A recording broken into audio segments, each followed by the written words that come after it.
ladies, it's Raquel here. Welcome to Women Living Torah, and today I am so excited to share with you my passion topic at the moment, which is postpartum care the biblical way. And when I say the biblical way, I don't necessarily mean that this video is going to give you what you should do postpartum, but rather I'm just going to share with you what I did postpartum as I sought to obey Yahweh's commandments regarding a woman who has just given birth to a child. And I just want to say, by pushing into Yahweh's commandments and really grappling with them and trying to understand how to apply them in my life, I was so incredibly blessed, and I am still feeling the effects. I'm still feeling blessed from that, even now that I am 3 months postpartum. So let me tell you about postpartum the biblical way. In Leviticus chapter 12, it's only like 8 scriptures, and I'm going to encourage you to go there because I'm going to really paraphrase here. Yahweh gives certain days for separation and purification after a woman gives birth. If she gives birth to a male child, it's 40 days. If she gives birth to a female child, it's 80 days. And in that designated time, the postpartum woman is not to enter the sanctuary, and she is not to touch holy things. After her designated time, then she's to go to the priest and to do a sacrifice. So whenever I read this passage, I actually read it not the first time, but read it with the hopes of applying it for the first time with my 3rd child. And I thought, okay, if she's not entering the sanctuary, then that means she's really going to minimize her involvement in the community. So that's what I'm going to do. I'm going to minimize my obligations. I'm not going to take on additional responsibilities as I'm in my postpartum time, 80 days after the birth of my daughter. And so that was a good step in the right direction. I stored a month's worth of meals, and then I didn't take on any more responsibilities, didn't volunteer myself to do this or do that, you know, but I still was very much, you know, going here and there and everywhere and taking on projects in the home. And as soon as I was feeling strong postpartum, which for me is like 5 days to 14 days postpartum, I was, you know, just trying to get back into the routine and groove of things, doing the homeschool and cooking and, you know, all just the little things, just trying to get back to normal. And, you know, as a result of that, I still felt just terrible postpartum. I mean, I felt overwhelmed, I felt burnt out, I felt stressed, I felt sleep deprived, I had postpartum depression for the worst I've ever had it after my 3rd baby. And so it's like, well, I'm trying to understand, you know, these days of rest that Yahweh has ordained for a postpartum woman, but clearly, I just don't know how to rest. I'm not doing something right. I was so unwell for so long. Like, I feel like it takes me about 18 months after a baby to really feel like I'm back on my feet again, and that, you know, life is good again and my hormones are balanced again. But then normally by 18 months postpartum, I'm expecting another baby. So I've got that, you know, postpartum season looming ahead of me again.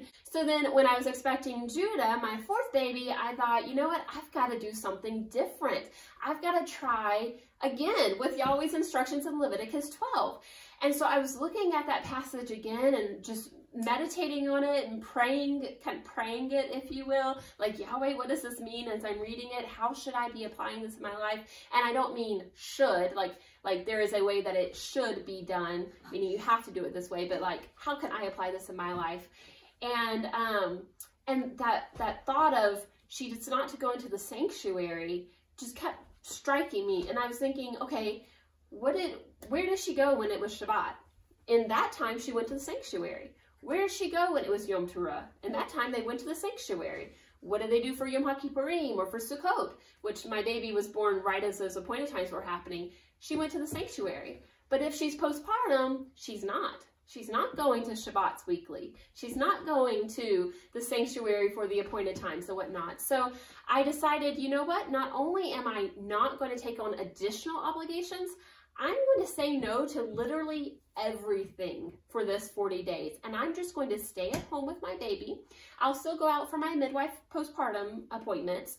But other than that, and you know, I'm going to have guests in my home, so it's not like a social isolation where I never get to see anyone. You know, I'm going to hang out with friends when they come over to my house, but I'm not going to go out seeking social interactions during those 40 days. I'm not going to go to birthday parties. I'm not going to Shabbat services. I'm not going to go to appointed time parties. I'm just going to stay home.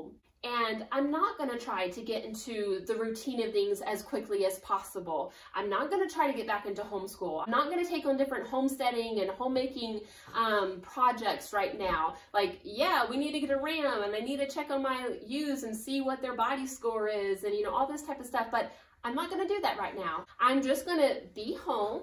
I'll do my minimal household and family responsibilities. I'm still going to feed my older children and things like that because, you know, realistically, some things still need doing, you know.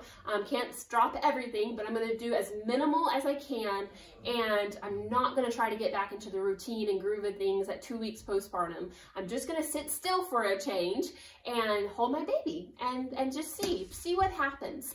So my husband did all the grocery shopping whenever he was on his way home from work. He would stop by the grocery store. I would put books on hold on the online catalog for our library. Then my husband would pick them up, and then sometimes he'd take the kids out after he came home from work to go to the library too. My husband would go with our children to Shabbat services. I blew the shofar at home alone on Yom Teruah while they were with our congregation. I ate nourishing foods. I drank nourishing drinks. I didn't put myself on any type of wake-up schedule. I just slept in as late as my older children would sleep, and I sat down on the couch pretty much all day, or I laid down if I needed to. Like in that first week, I had to lay down some of the time to take pressure off my sacrum and my right side of my pelvis.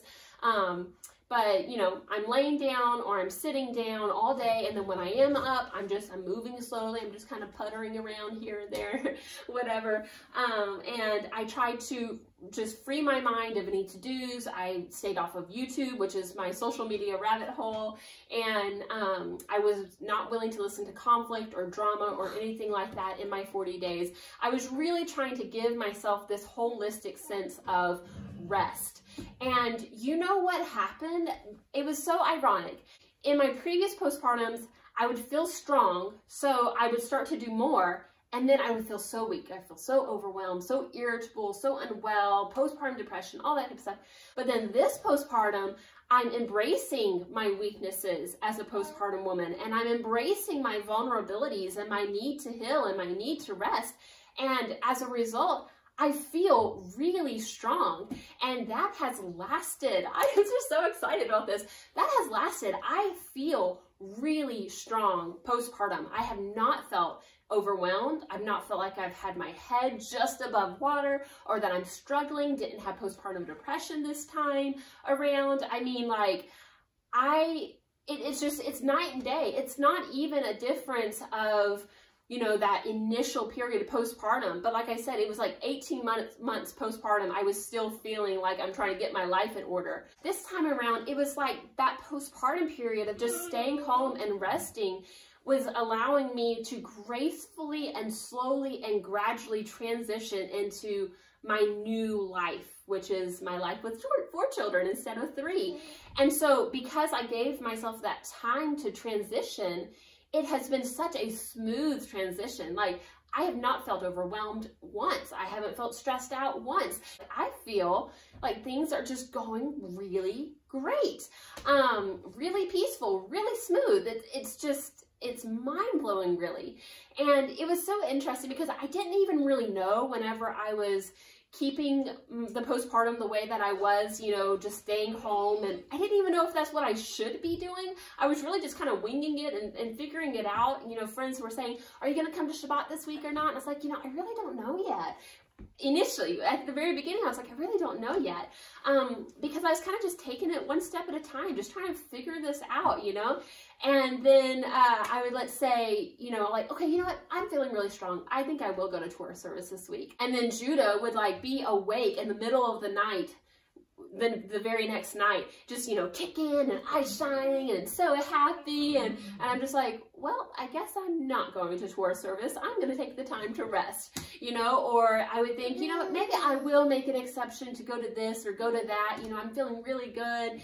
And then Judah would like sleep through a nursing session. I'm just leaking milk everywhere. And I'm like, well, I'm not going to go, and I'm glad I'm not dealing with this in a public setting, you know? So there were just so many times in that first few weeks postpartum where I was thinking, I might go do this, I might go do that, changed my mind, decided I'm not going to, and then I end up dodging sleep deprivation or, you know, feeling depleted or something like that. So it only took a few of those near misses until I really start to see the value and the wisdom behind just staying home and resting and not putting anything on my plate, you know, doing very minimal responsibilities and whatnot. And I just really came to believe that the postpartum period is not a time to be doing other things right now. Like, other things will come around. The appointed times will come around again. Shabbat will come around again. Birthday parties will come around again. Community events will come around again. Right now, this postpartum period is a time for separation. Now is not the time for me to be doing all these fun things, because those are still a exertion for me physically and mentally and emotionally. Right now, I need to put all of my energy into allowing my body to heal, bonding with my newborn, transitioning into this new life. There's just so much that happens, and so many adjustments that happen in that first 6 to 12 weeks postpartum, that there really is no other thing that needs to be done except for rest and rejuvenation. The other thing that was a huge takeaway for me, besides just that this is not the time for other things, was that I'm no longer who I am. So like in previous postpartums, I would try to just get back to how life was as quickly as I could, you know, get back into homeschooling or whatever. But just now I've got another baby that I've got to take along with me, you know. But this time around, I really felt that it was inherently spiritual, and that with every birth of a baby is the rebirth of a woman. And I'm no longer who I was. I will never be the same, and life will never be the same now that I am a mother of 4 children instead of 3 children. Now that I've had this past birthing experience, you know, I'm not who I was. I'm different. Of course, I'm still similar. It's not like I'm a, you know, I have an alter ego or something, but you know what I mean? Like, life is different. It's not like I'm just continuing on in my life, but now with another baby. It's that with this new baby comes a new life. And I don't know that I'm exactly expressing this exactly accurately or what I am thinking and feeling. It was such a rich postpartum experience that I'm still trying to process it all. I'm writing a lot about it because it was really a blessing. It was huge and life-changing, and I don't even know if I'm getting that across of what it was like, but I just know that this has just been a phenomenal postpartum, and that when my 40th day came, it was bittersweet because it was such a beautiful experience. It was so great bonding with my newborn. Oh, I didn't even talk about how breastfeeding changed for me in this postpartum. I've always kind of resented breastfeeding, but I had a new perspective on breastfeeding that I shared in a video, and I'll link that in the description box. But because I didn't have anything else to do besides just hold my baby, take care of my baby, feed my baby, I've really come to enjoy the time that I get to nurse my son and look in his eyes and hold his fingers and whatnot. And so, like, my whole relationship with breastfeeding changed through this postpartum experience. I mean, it was, praise Yahweh, such a redemptive postpartum experience. And when that 40th day came, I didn't want it to end. Like, I loved it so much. I felt so refreshed by my rest. It was really good. And so, you know, I don't understand everything about it. I don't understand why there are 40 days for a male child, 80 days for a female child. I don't understand why there is a sin sacrifice that happens at the end of it, although I definitely believe that it is inherently a spiritual time. I don't understand why Yahweh has ordained it the way that he's ordained it. I just know that Leviticus chapter 12, verses 1 through 8, have commandments for a postpartum woman, and that when I sought to obey and on principle, because obviously the sanctuary is not standing right now, and, you know, our Shabbat congregation's building is not the sanctuary, so it's really just the principle of the thing. But I know that as I sought to obey that commandment and really try to understand how those days of separation and purification can look in my life, I was so incredibly blessed through the commandment, and I'm feeling really great. It's a holistic sense of wellness that I'm still having a hard time wrapping my mind around, and I'm still recognizing the benefits of, you know, as I go on, I'm saying, oh, wait a second, this is different, and that is different, and this is different. I'm starting to recognize more and more blessings the further I get from my postpartum. Yahweh's ways are wise and perfect, and I know that he really did a life-changing work in me through that postpartum time. So I want to just share that story with you and encourage you in obedience to the Most High. Keep walking in his ways. Until next time, I pray that Yahweh would bless you and keep you. I'll talk with you later. Goodbye.